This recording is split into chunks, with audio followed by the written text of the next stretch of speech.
you how to creep out your establishing shot for your scary movie trailer. So you've got a nice establishing shot of your house, the school, a sign for the park or a cemetery or wherever your scary movie trailer is going to be taking place.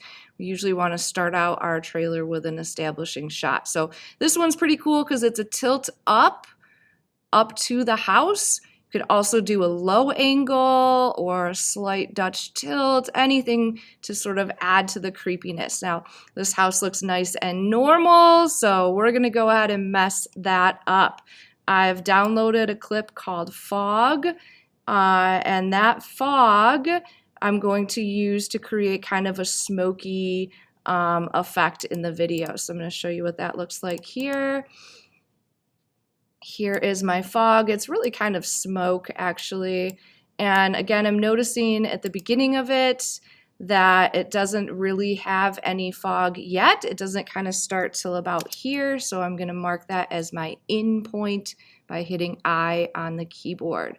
Now, again, I don't want to really drag any sound over, so I'm just going to use the video only. And I'm going to layer that onto track 2 right over top of my establishing shot. And I've noticed that it completely covers the establishing shot of the house.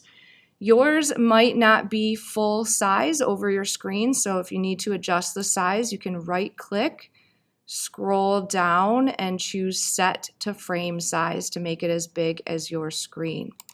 I've noticed that the fog lasts longer than my shot of the house, so I'm just going to use the keyboard shortcut C to get my razor blade, make a cut, V to get back to my arrow, and delete on the keyboard to get rid of that extra clip.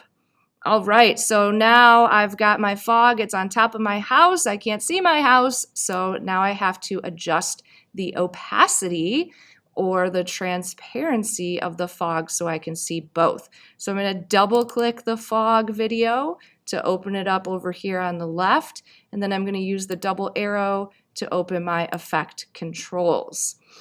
If opacity is not open, you can just use this little arrow here to open up opacity.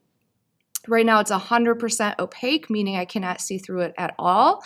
So I'm just going to drag this slider to the left, and as I do, I can see, I'm starting to see, whoa, totally bright house, darkening with a little bit of the smoke. So I can kind of decide what I think looks good as far as the transparency there.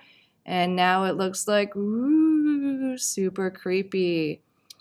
Now, one of the great things about Adobe Premiere is the Lumetri color panel that allows you to adjust the look of the clip along with many other things. So I'm going to open up the color panel just by clicking the color workspace at the top of my screen. And I have 2 clips in my timeline here, so I want to make sure that I'm on the bottom clip. That's the one that's selected, the video of the house.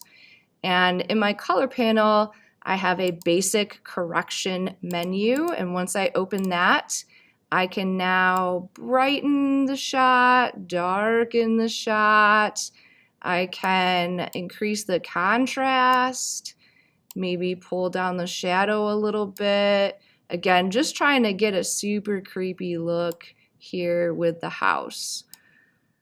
And then my very favorite part of the Lumetri color panel is the creative. You can add a film look.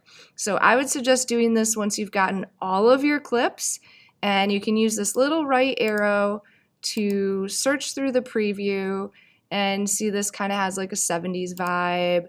You can see there's going to be lots of like the blue tones that you see in cinema. You can make things black and white. So once you've found something that has a really cool look to it that you'd maybe want to use for the rest of your shots, all you have to do is click on the little preview screen with the pointer mouse, and boom, it applies that look to your clip. And then you can go through, I've used Blue Intense, and you can add Blue Intense to all of your shots to give it that creepy look. You can also add a vignette around the edges and kind of lighten or darken the edges. So if I pull it to the left, it's going to darken the edges there. And again, give it that super creepy look.